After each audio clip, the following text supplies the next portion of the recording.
Hey, yo, what's up, everybody? Welcome back to Brainwash to Be Broke, the show that we expose the lies which we've been taught since we've been born and what is truly possible. Because most people aren't stuck because they lack some talent or, some type of skills, but they are actually stuck because of their belief systems and all of that we've been programmed since our young age. So today I'm here with another amazing guest. She is a really, really powerful woman when it comes to what she does for other coaches. She is really, she has a lot of experience when it comes to marketing services, and also like she's been doing some Airbnb stuff, like very high ticket services. So this interview will be really, really powerful for anybody who wants to dive deep into those type of topics and learn and change the mindset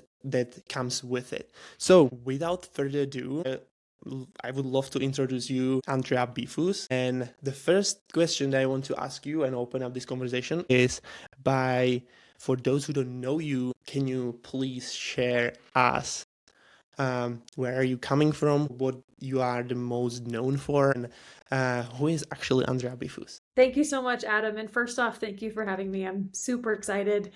To give an overview kind of who I am, where I'm from. It's funny you ask that because whenever someone asks where I'm from, growing up, I never knew how to answer that because we Mhm. moved every 2, 3, or 4 years growing up. I was born in Japan, but I've also lived in Chicago, Boston. Really? I Yeah. didn't know that. Interesting. Yeah, it's crazy. I've lived all over the world in Istanbul, Albania, Utah, Kentucky. Right now, I'm being interviewed by you at my parents' house in Utah. Once a week, I come up with my 2-year-old Charlotte. They help watch her while I get some work done. But I have a lot of experience living all over the world, and that created a really, really cool, sometimes hard childhood of adaptation to new circumstances and environments, and a love of family and God and new experiences and trying out new things. And so that has kind of followed me through my life, and I've dabbled in a lot of things. I went to college. I got a degree in geographic information systems, which is a really nerdy way of saying mapping and data analytics.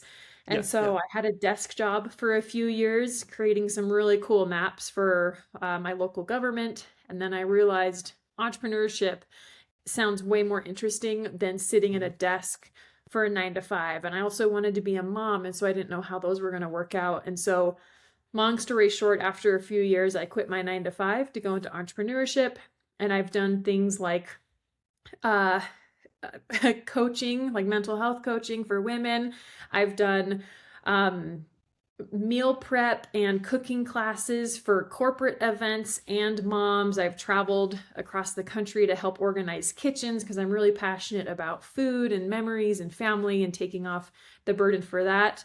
I've also done marketing services and Airbnb work, kind of combining all my random skill sets together into one. But currently, right now, I'm running the client success department for Josh Forty and his team.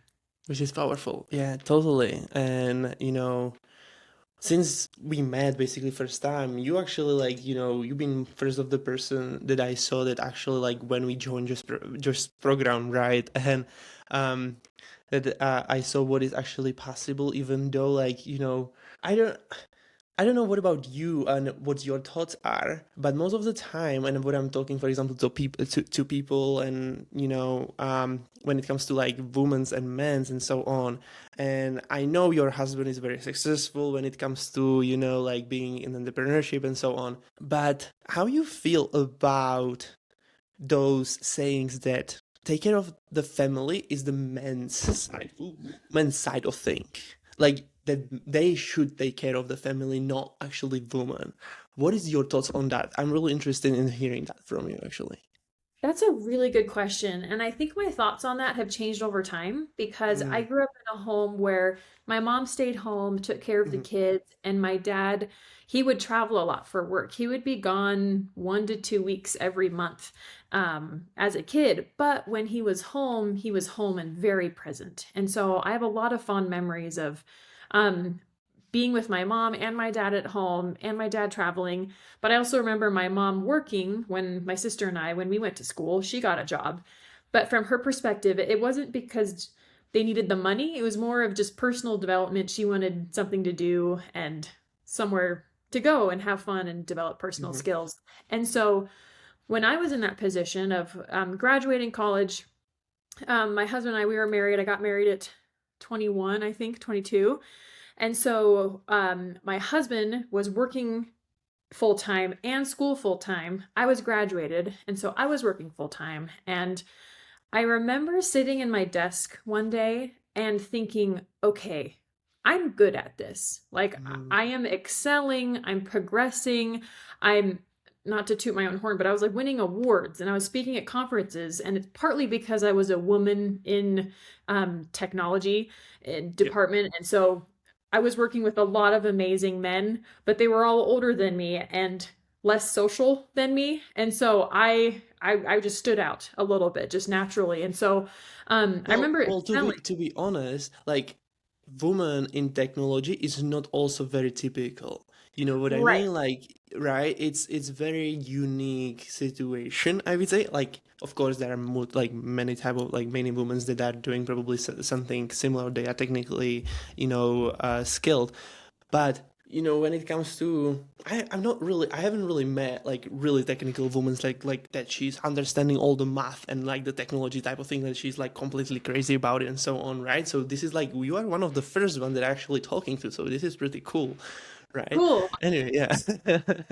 I think you were exactly right that I think it's getting more normal, but Mm, 10 years ago, it was less common. mm, So yes, it could have been me, but it was also just the fact that I was a woman in tech. And so yep. I was excelling and progressing, but I remember one day sitting at my desk and thinking, how is this going to work when I have a kid? Because Hmm. I don't want to do daycare. I don't judge other parents for doing that, but personally, I don't want to do that. But how is this going to work? Because I go into an office, I sit at a desk all day from 9 to 5, and Yep. so literally the math wasn't mathing. I'm like, this Yep. doesn't I what do I do? And so from a financial standpoint, to go back to your question of the role of men and women and taking Yep. care of family, providing for them, I knew that I wanted to be the primary caregiver for my family. I also knew my husband is very successful, and no matter what, like personally, I don't care if I have to go use coupons at the grocery store and save money. Like I don't care if that's the case. Like I'm okay making less money as a family if I get to help take care of my kids. However, I wanted to work from a personal development standpoint. And Mm, so, yes, the money helps. Like, don't get me wrong. When there was a point in our marriage where money wasn't tight, but we wanted extra to do fun things. And so hmm. we kind of hit a point where it was like, okay, is there a way for me to make more money? And so we were like, sure, I'll go make more money. And so we figured out how to do that. But from a standpoint, I am kind of a traditional believer in a man should provide money for the family, but I also think a woman can 100% totally do that if she wants to.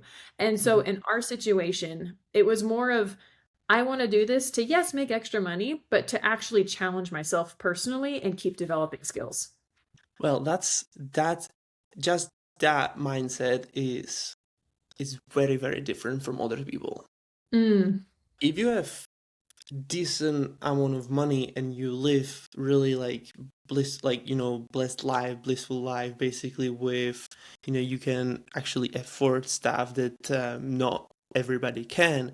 Most of the people just like they stay in that zone because yeah. there is not the driving motivator or something like that that actually like makes them move to bring more or so what was actually something that what is the reason why are you doing it? Like you mentioned that there is something like having more fun or so on like with your husband, but I don't think that that's only that is actually You're the exactly driving right. source. Yeah, so it actually comes from kind of like a deep rooted belief, value, mindset that I have that if I'm not out of my comfort zone, then that's a Mm-hmm. problem. Like I literally Mm-hmm. want to feel uncomfortable to push Mm-hmm. myself. Mm-hmm. I hate feeling complacent. I hate feeling Whew. stagnant. And so that's why after I had my daughter, I quit my job. Well, actually, I went back to work 2 weeks after I gave birth to her, which looking back Mhm. on it, that was too fast. But it worked with schedule wise, but I didn't know how to handle that, like the work plus a newborn. And so after a little bit, I did quit my job on great terms with my boss. And I kid you not, though, within a month or two after that of no work plus a kid, I felt Mhm. that complacency. I felt Mm. that stagnation. And I thought, okay, no, no, no, hold up. I need to make myself uncomfortable again. And I think this Mhm. trait is a blessing and a curse because it pushes me to do a lot, but I have had many times in my life where I've burnt myself out by trying Mhm. to do too much, making myself too uncomfortable. And so Mhm. I feel like the last few years I've been trying to balance that dynamic in my life. Yep. Yeah. Got it. That makes sense. Like being uncomfortable is a really crucial thing. Like totally, totally. I'm with you on that because like I can't stop thinking every day without me being like, I have to make a progress. I need to do something. I need to create some movement or start building some movement, right? There is no like, especially like for example now with our with even though Facebook freaking crazy anyway, um with the situation of publishing on our profile, we are publishing about 20 times a day on our profiles, It's amazing. right? And people cannot comprehend that. Like, literally, why are you doing so much? Like, because that's what's going to drive the success on the other side of it. Like, I have to do something that's going to, like, I don't know, like, grow my standards and grow my, like, the way that I'm going. This is the way that I basically have to follow. If I'm not, I'm going to be stagnating. I'm going to pretty much dying all the time, right? If you because the world's moving all the time. Every day you move, you are either moving like towards or you basically dying. You're going back, not backwards, but you basically like, I don't know how to express this properly, but like you completely like when you stagnate, it's like there is no movement, there is no progress, nothing like that, right? So when it comes to this topic and being so even I would say obsessed, because you seems to me being obsessed of progress, Probably right. being like that's I'm in my opinion is this is a good thing actually, because like I'm obsessed too and I don't give a crap. I I'm love that. telling you right now, right? Because like I love what I do. Would you change something on what you've done since you started? Like, would you change something from, those sacrifices that you've done? Would you change something from, like this situation that literally like you put yourself, even though it was too uncomfortable? Would you change something? That's such a good question. My gut says no. And the reason I say that is because I think the times where I've pushed myself too hard, I have learned to not do that again. I used to burn out 2 or 3 times a year, like mental breakdown, crying, I can't do this, this is too much.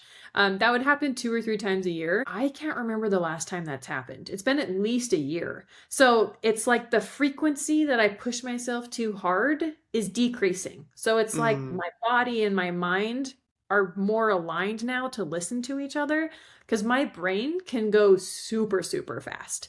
mm-hmm. I read really fast, I think really fast, I talk really fast, but sometimes my body doesn't catch up with that. And so I've been working on how to align them so they can talk to each other. Yeah, yeah. Yeah, because like I don't know, like I believe that like when it comes to burning out, like what do you actually mean by burning out? Like do you mean like that you completely like oh my like the way that you express it like I don't know what to do next, like because people have these second thoughts that like maybe I should do this or I should do and go that, but like instead of being doing what I've decided to do, but most of the people they don't even decide to do something, Yeah. right?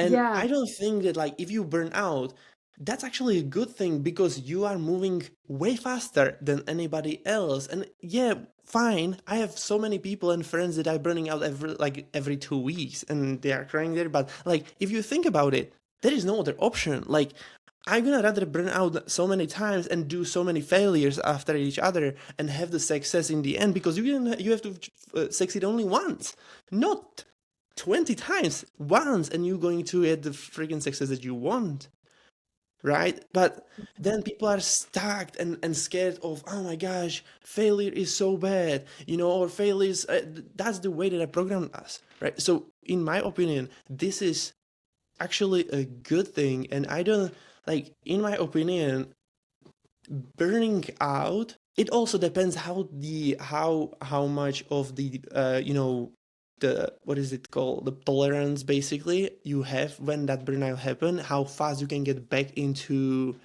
you know Yes. the the driving seats back. So I don't know what's your like how you've been Yeah. dealing with burnout and so on.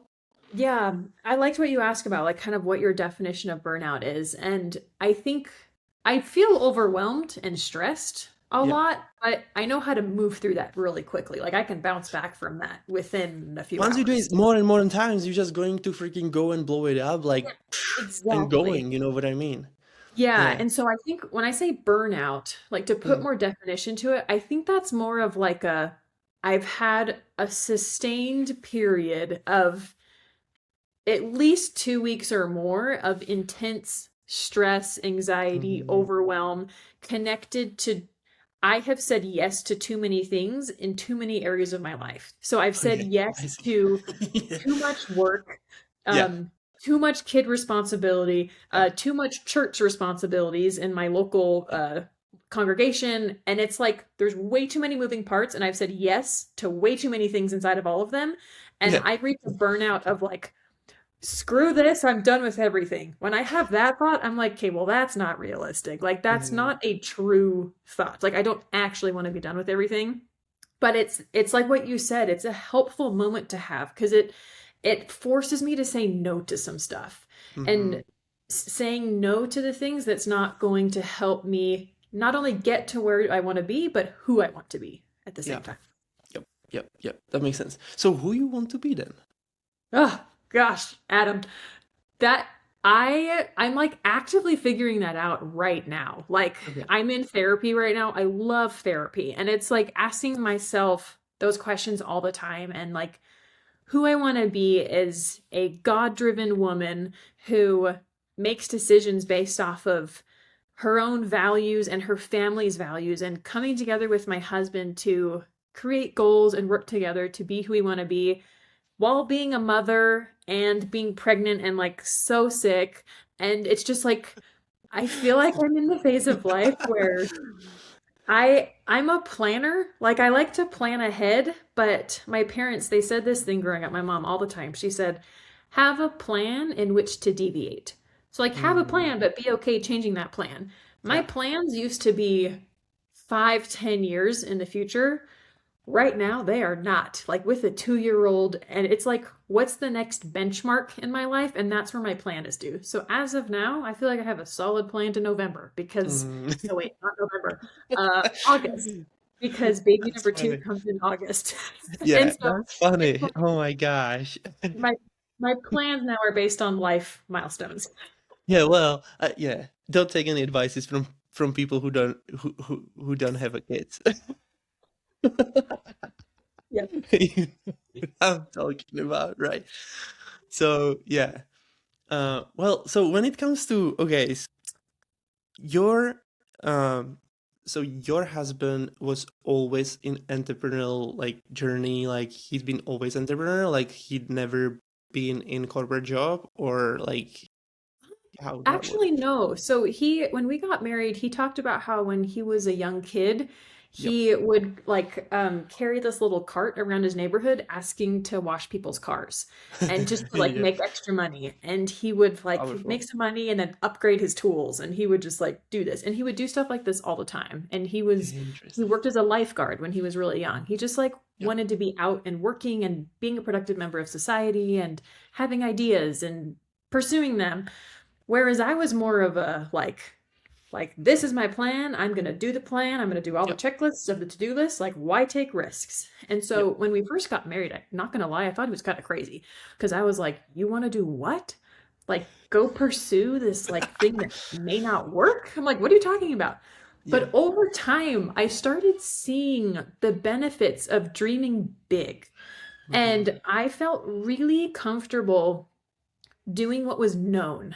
And like Hmm. I knew that worked because I lived a very blessed childhood and Hmm. we were upper middle class and we had a home, we had food, we had cars. Like none of them were luxury or anything, but Yep. I lived in a very financially stable home and I learned how to save. I learned how to donate money to charity.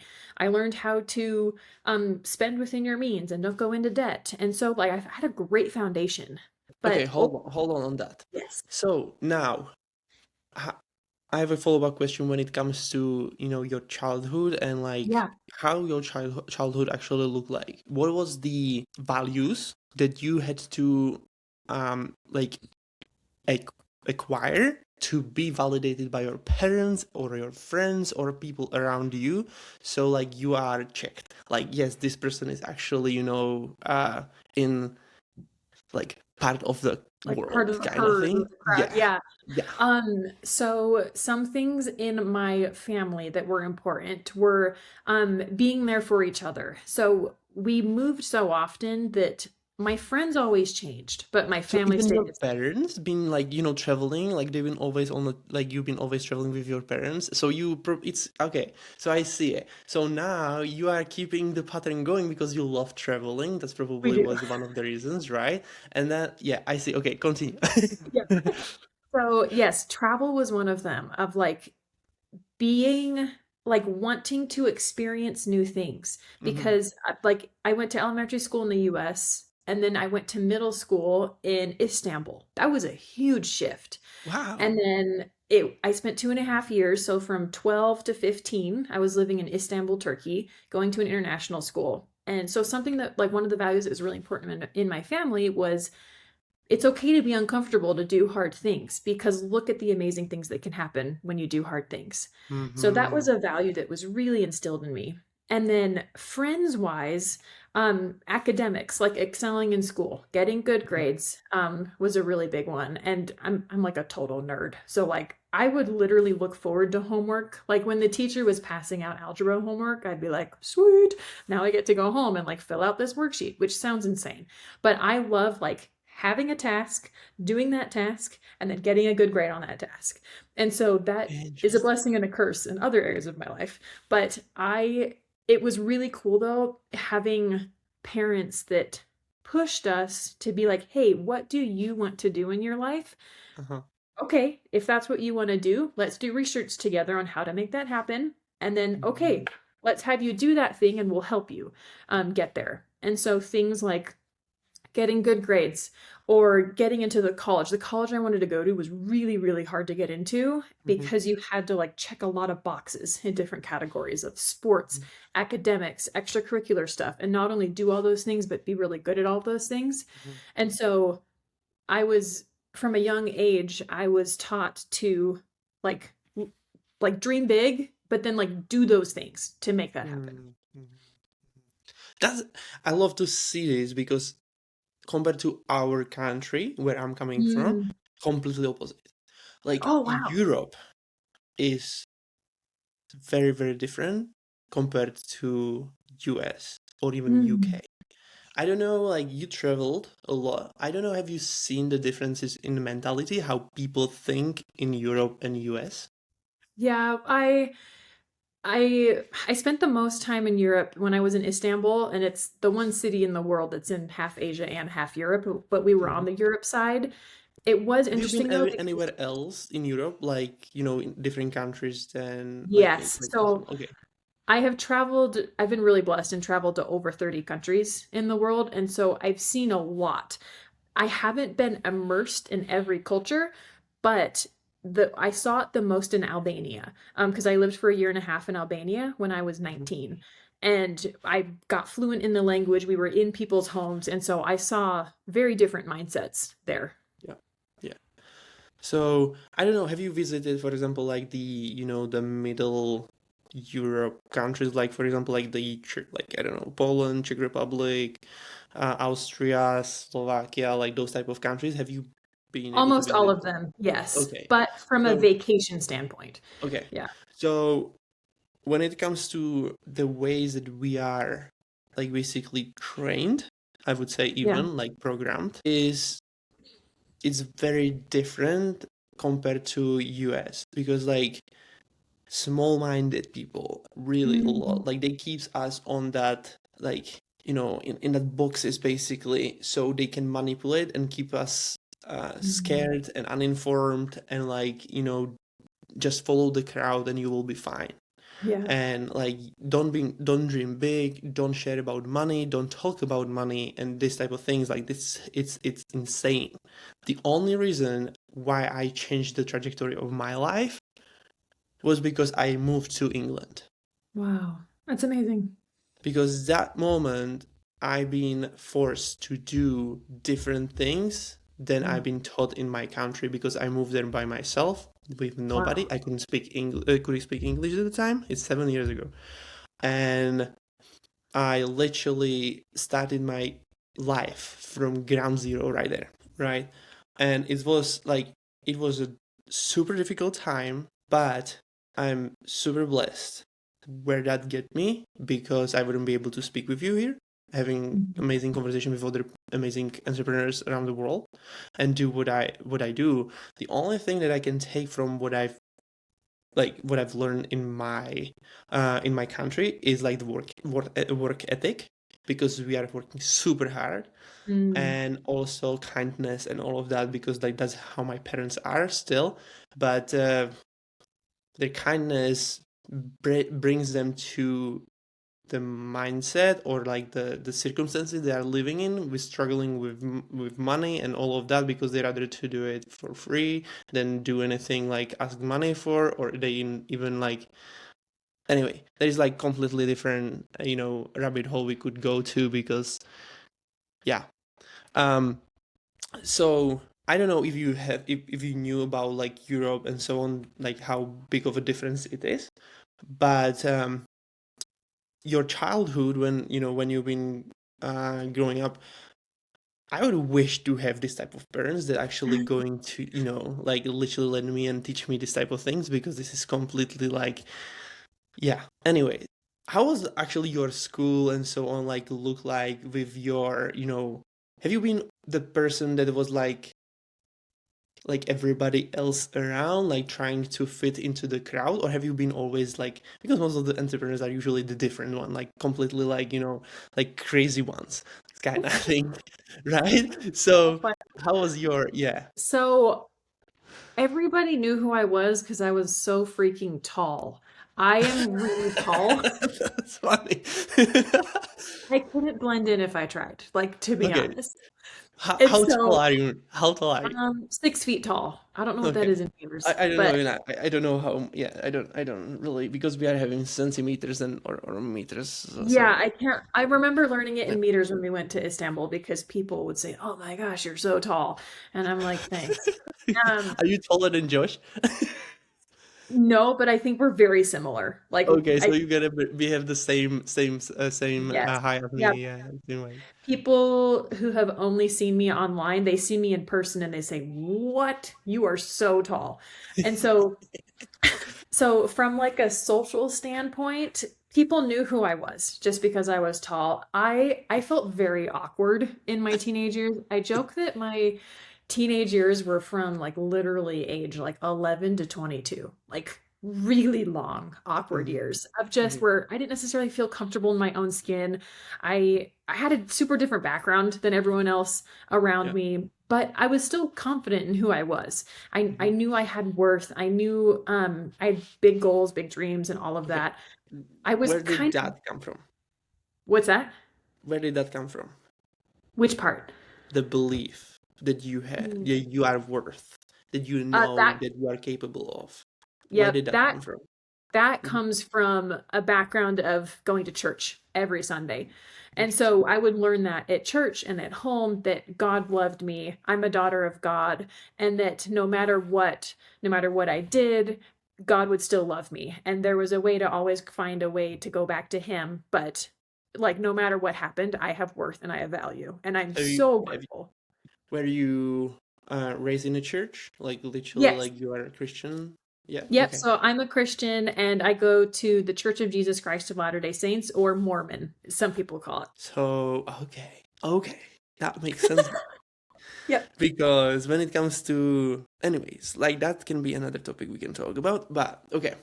Cool. Um. So what was the question? Holy Oh, smokes. yes, like social standing. So Yeah. people knew who I was. I felt kind of awkward just personally inside my own skin Hmm. sometimes, but I made friends with a lot of people. Like I had to. We moved so often. Like I'm very good at making friends quickly. And so by the time I got to high school, I just kind of blended in with the academic crowd. So the people that were just in school, I did a ton of sports growing up. I was never very good at any of them, but I would move to a new school. They would see that I'm tall, I could hold a ball, and so they all wanted me on their team. And then I was kind of only really good at softball, but I've done soccer, basketball, volleyball. Like I've done a lot of them. So then by the time I kind of like settled into where I was headed, who I was, it was the academic crowd that I Yeah. fell into. Yeah. Interesting. Okay. So were there something? Was there something like where this like the um I don't know if I can say like obsession, not probably obsession, but when it comes to your fitness stuff, that you are actually like this something like you like to do and so on. Is that something that you already like knew in that age that you like to do that, or like was there something like where that connection came from?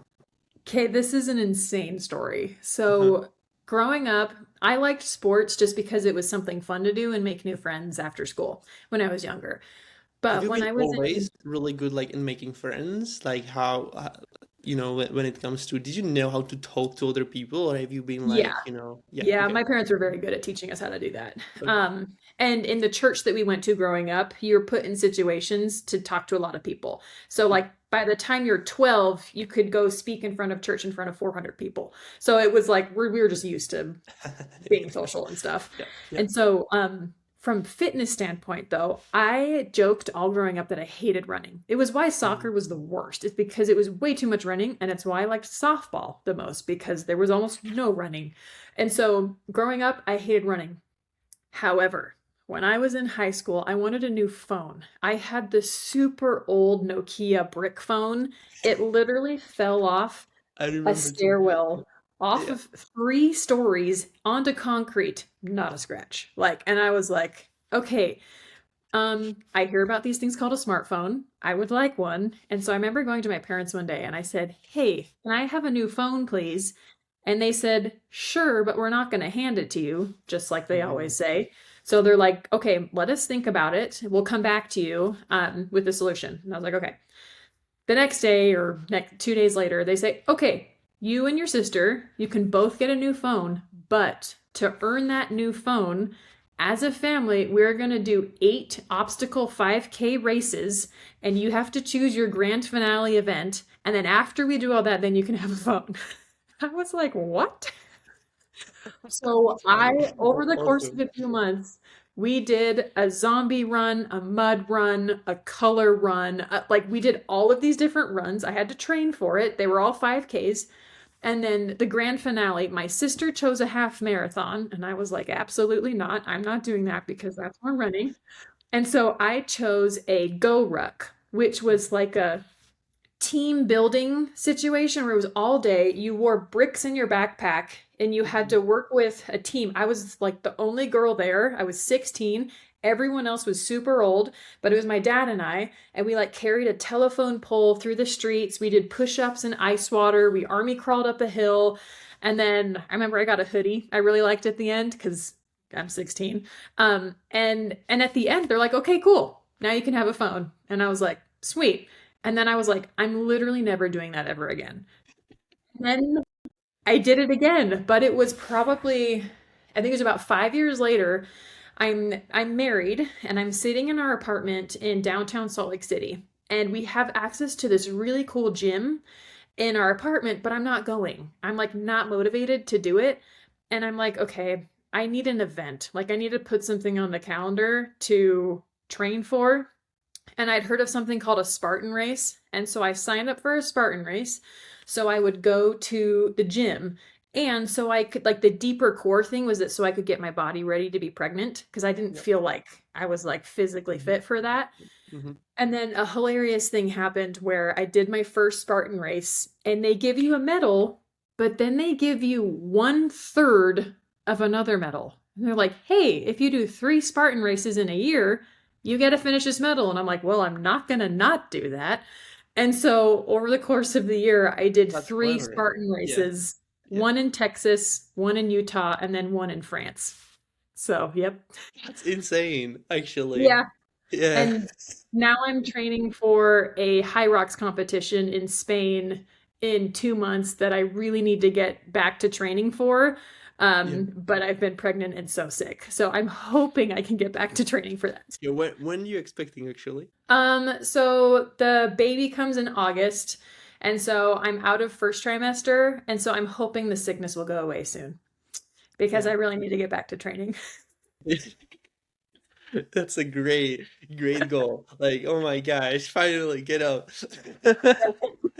Yeah. Awesome. I love it. Okay. So when it comes to the world we're living in Hmm. and everything what's going on now, and how fast it's all changing and the way that we've been even like programmed since our young age, and nothing is really like from that standpoint is nothing changing, right? But then there is the whole evolution of like the technology and everything you can see because you are in it, because you love technology and so on. That's what you Yeah. said.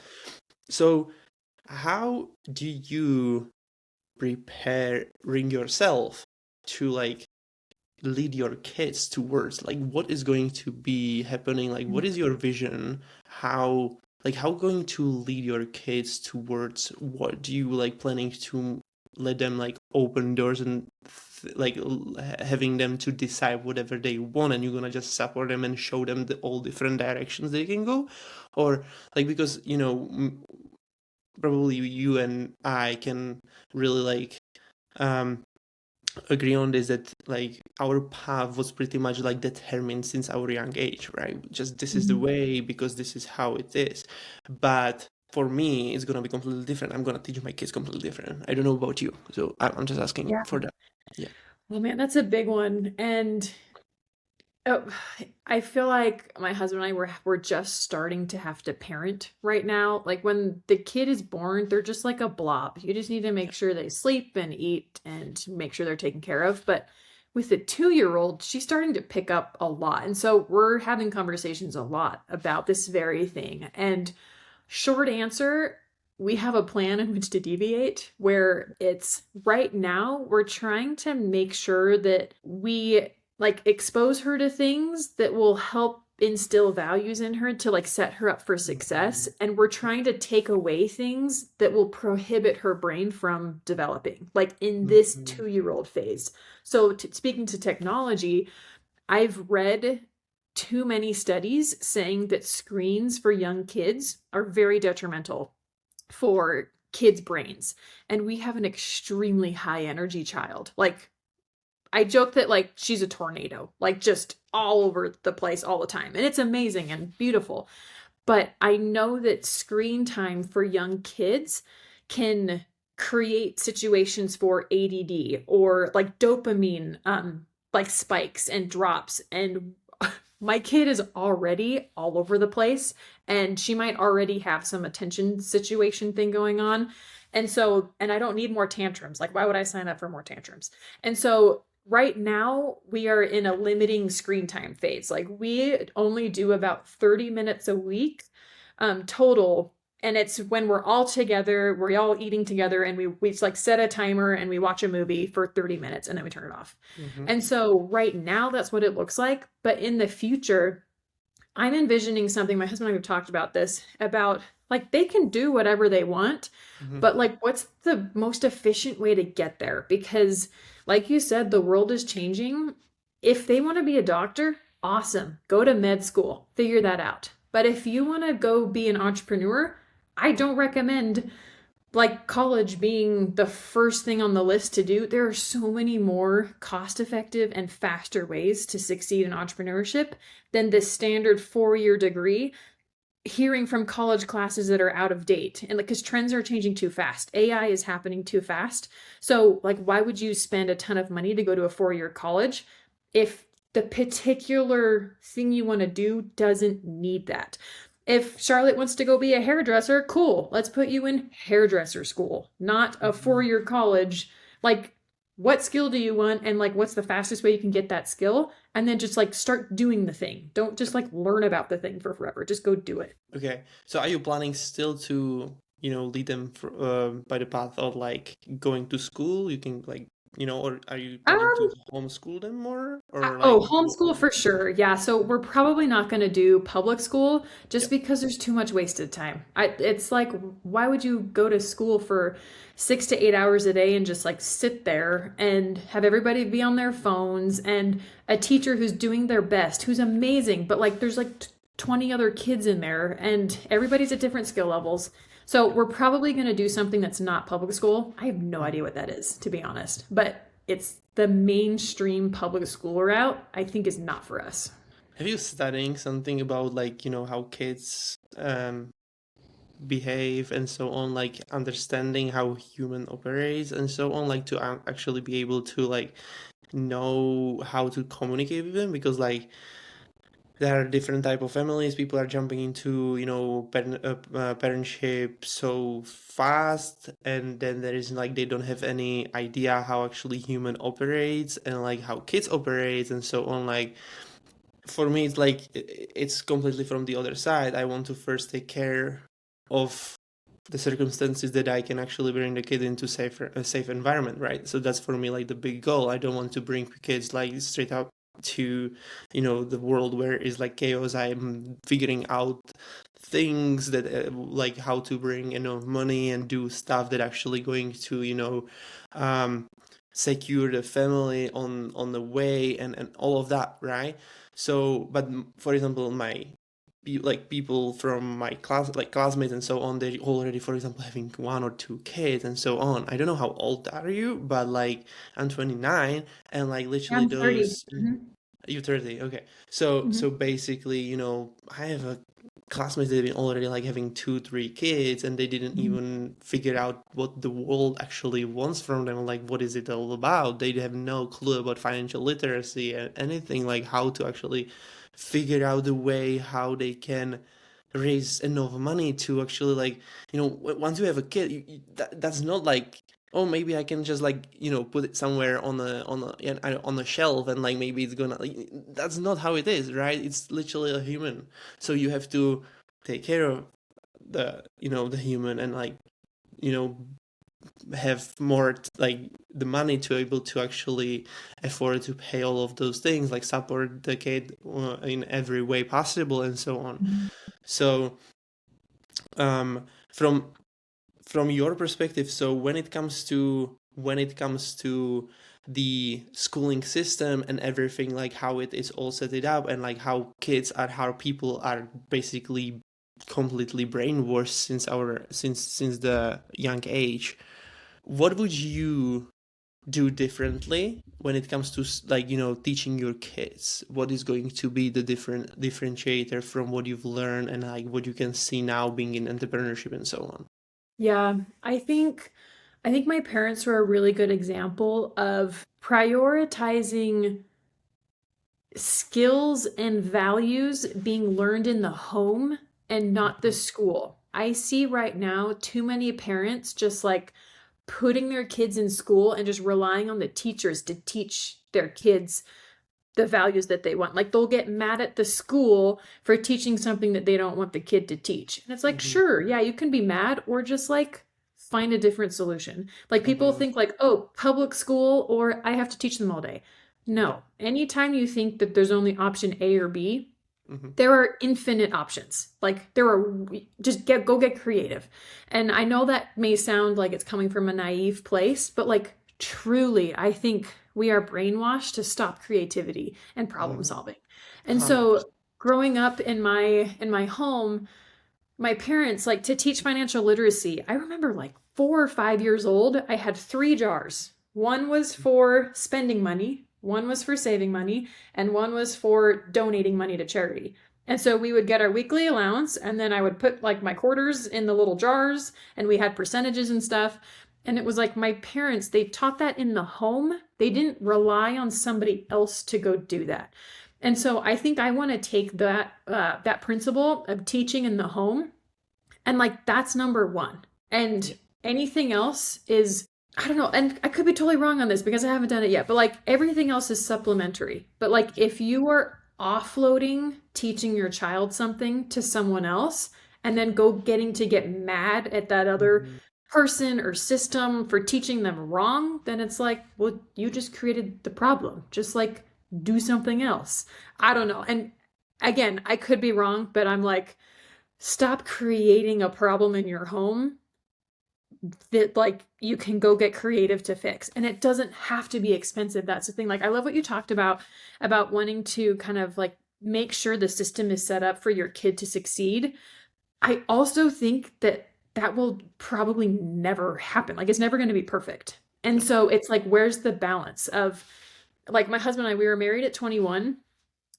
But we didn't have kids until 28. So we were Mm-hmm. married for, I think, like 6 or 7 years before we had a kid because it was important to us that like we were good with ourselves and with each other before bringing a kid into that. We like our Mm-hmm. financial situation was okay. Like we weren't paycheck to paycheck, but we also weren't making a ton of money either. We just knew we would figure it out. But as long as like the mom, the dad, the partners, whatever, as long as they're solid, then I think it's okay to bring a kid in.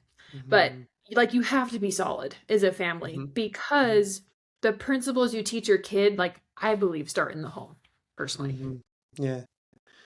You have to be solid in yourself, like figure out that you know what you up to and where you're going probably, Yeah. and then be 100% like be certain as certain as possible that Yes. you going to be able to accomplish what you just said, like what you set it up, right? And like at that moment, I would say that that's good. That may be a great like a time to actually start thinking about bringing. Yeah, makes sense. Mhm. Totally, totally. Okay, so from now, when you think about the future, like what is going on in your journey of entrepreneurship of family, where are you heading? Like where are you going with? What is the vision for you right now? I love that. So I'm actually so pumped because after baby number two comes, we're done having kids. And that is like a huge benchmark for me. uh, So my husband and I are both really that excited was, to be like, that was like relief. yeah, no, it is. I'm like dead Uh, serious. oh my And so, gosh. like, when I think Is about, it like is it such a like why is it relief actually for you? Do you like because young kids are hard. Like, mm, I well love that. it may change once they're gonna get older and they're gonna Oh, it start being like, will. you know. Hmm? Yes, it will. But also, I'm done. Like, look, like I've talked with God about it. I've talked with my husband, and we're all on the same page. And Okay. so for us, 2 kids is perfect. And it's great that it's a boy and a girl. Like, and so that works out really well because that's what we both wanted. Yeah. But so when I think about the future, there's a sense of like, okay, young kid chapter will close within the next 3 years. Hmm. Solid. That's awesome. And then once they're older, out of diapers, all of that, then I think my mind can think clearer on what's next. And things like that are traveling with the family, like figuring out a really cool, unique education Mm, solution. Like I want Like when we talk about world history, ancient history, and we're learning about the Vikings, I want to go to Norway and go to the same museums that I went to when I was 14 to go look at the Viking ships. Like, let's like go live history. And Okay, so I want why to do, is there something like in your background that is driving you to those countries, like more than like, when it comes to like Vikings and so, do you have some type of like because I actually do have Vikings in my, I thought so. Yes, yeah, I I thought have a so ton of Norwegian because in yeah, me. I can see you are not typical like American type of like how I Mm, can see you as a woman and so on. Like you are not typical American woman. cool. I don't know if I that's take that as like a I compliment. mean Thank in you. like a good way, right? It's No, not thank like, you. No, I do take that as a compliment. I I appreciate love that. actually I love studying history and like Vikings and so on. Like that's why I want like one of the reasons why when we get into UK we've been like going to Scotland and so on, like figuring this Heck stuff. yeah. Yeah, it's so amazing, and I for sure gonna be able like I want to. I have even tattoos about Vikings anyway. Um, yeah, so crazy. Oh, but Um, yeah, so like cool education stuff and progressing in my work career. And who knows what that looks like? Truly, mhm. I don't know, but I know I will always work and be progressing and having a super cool marriage with my husband and just like continuing to progress on the path that we have, but bringing like fun kids with us to experience it with us and instilling them values to help them be productive members of society. So in my, it's like those goals are more vague than I'm used to, but it's like that's the season of life that I'm in currently. Yeah, no, no, it's totally fine in my opinion. Like it's and with kids and so on, like even like I don't think that I had like completely like structured goals when it comes to going like 5 years from now and so on. Like Mm, I know that I can like I love to do goals like shorter term. Like I have the vision of like where I want to end up like in my 30s and like and 30 35 years when I'm gonna be 35 years old. But like it's not completely like that's how it has to be. Maybe that's my a mistake, or like that I'm not picturing it completely clearly. I don't know, but like I can see more clearly the goals that are closer to me that I what I can accomplish, and if like I'm still putting high standards on those goals, right, to actually like push me over, like push me more than I has to. But do you think it's better to have like those goals set it up in your opinion, in your like in your areas of expertise, and when it comes to like what you've experienced, is it better to have clear goals set it up? Like it's for sure to have at least some goals because like people are not having a goals at all, and that's why because without goal. Like imagine having an what is it GPS without like yeah, you just drive around it nowhere. yeah. Yeah. And I love this question because yes, I think actually the more clear you can get in any timeline of goals, the better. Hmm.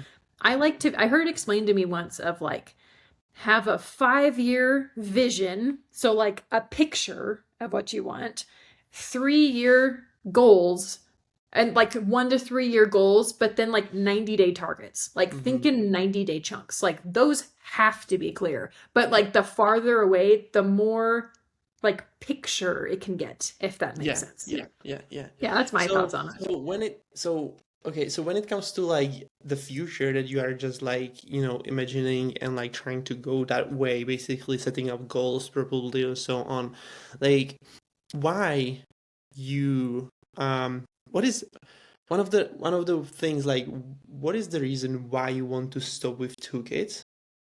And then like what is the reason by traveling so much and like letting your kids see the world and so on? What is the reason behind it? Why you like that? Yeah. I for 2 kids, for me, 2 kids is great because that's what I grew up with. It was me and my Hmm. sister and my parents. I'm used to that. My Yeah. husband, he had 2 siblings. So 2 parents, 3 kids. So we're used to smaller families. Um, my Me husband and I, too. we both think very logically. And so we think, okay, we want to travel. We want to go do these fun things. That Hmm. costs money. If we have 8 kids, like a lot of Mormon families do, Cha-ching. Also, I don't want a 12 passenger van. My husband likes sports cars. We're not going to own a minivan. So, Yeah, yeah, that's from like funny. from a purely logical standpoint, You like should buy a new, like, you should buy an airplane, maybe, like some private one, like to be able to move your family. private jet, Private all of jet. my kids do. Yeah, absolutely. So Yeah. I think so we're stopping at two, probably because that's what we're both used to. Mm, But also we realize that like we like the idea of a small family and that feels right for us. And so the reason we want to travel though is because we see the benefit of getting outside of your own bubble. Like if you live in the same place the whole time, like you can have a home base. Like we'll probably have a home that we live in for a long time, but we'll yeah. like go to a bunch of places and then come back. And Mm, so we see the benefit of like getting out of your own head, seeing new perspectives, getting outside of your comfort zone. And I think there are very few things that can replicate that besides travel. And so I think that's one of the fastest ways to do that. it seems to me that you are on a big time for freedom.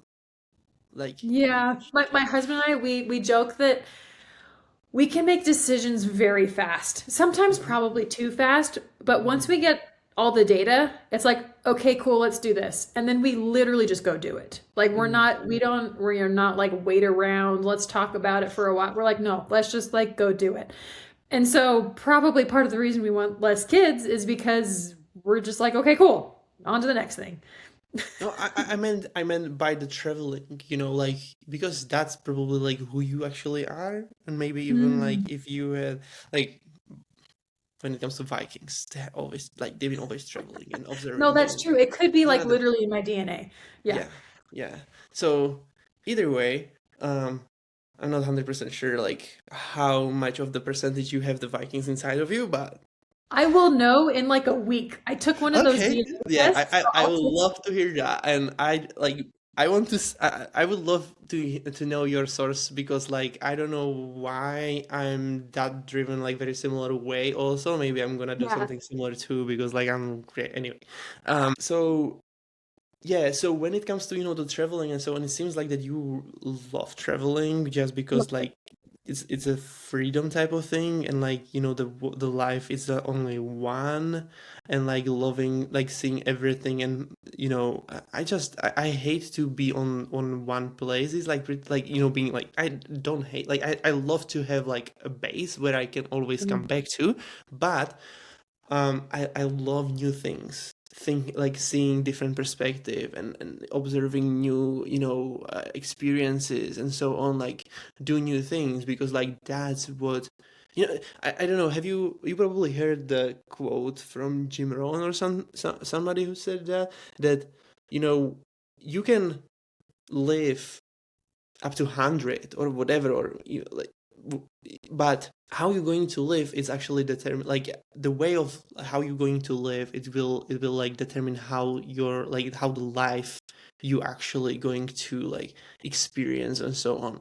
Because like you can live 100 years in the one room, and we're gonna bring you like all of the, necessary things, and do not see anything, and like because everything is basically risky and this type of things, right? Right. But is that like what a way to live? Like being in that Yeah. room, and like that is not really. So, what is life actually about for you? For me, it boils down to a quote that my mom said growing up. It's a quote by Robert Frost. It's from a poem, and it says, "Take the road less traveled." She said it all the time, and Yeah. so I really really like that in the sense of literally traveling, like actually take the road less traveled, and but also like the entrepreneurial route. That's a road less traveled, or Ooh. education systems for my kids, like the road less traveled is like Yep. something besides public school. And so I think that just really lights me up, is not just doing something because it's different, but because it aligns with who I am, who the family is, and where we're going. That's powerful. Okay. That makes lots of sense, and I love it, because like you are combining traveling and like the freedom, and even with like, with entrepreneurship and so on, like together. That's really powerful. Okay, I love it. Well, thank you so much. We are already like an hour in. I don't want to Thank you, take more Adam. of I your time really because enjoyed we it. are here. Like, I will like I love this conversation. I would go on and on. Um, so rapid fire, like three rapid or two rapid fire questions for you before we end. When it comes to your experience and so on, like, what would be at least like one book that you would recommend to read somebody who is starting a business? Okay. The book, okay, you ended that question in a way that I didn't expect because when someone says like what book do you recommend, I actually think the one that Josh Forty recommended, Psycho-Cybernetics. I have never read a book like that about how people think. And so I think that is actually still applicable to your question. But the one that comes to mind, I literally can't remember what the title is, but it's a book about investing and he sends it to all of his clients and it's so good. But it teaches you, like, this is going to be totally useless because I can't remember the title, but Mm-hmm. it teaches you about how I'll send it to you so you can like put it in the show notes, Yeah, but yeah, it yeah. I teaches will. you how to negotiate, like high Awesome. ticket negotiation. Awesome. Interesting. Because like Page Anything is a really great one. Like you probably know that one because you are in sales also for Oh, some time. that's it. That's it. Pitch anything. Is that one? Yeah. Yeah, no, that's literally the one I couldn't remember the title of. That's Oh, it. really? Yeah. Okay, it's from who is it from?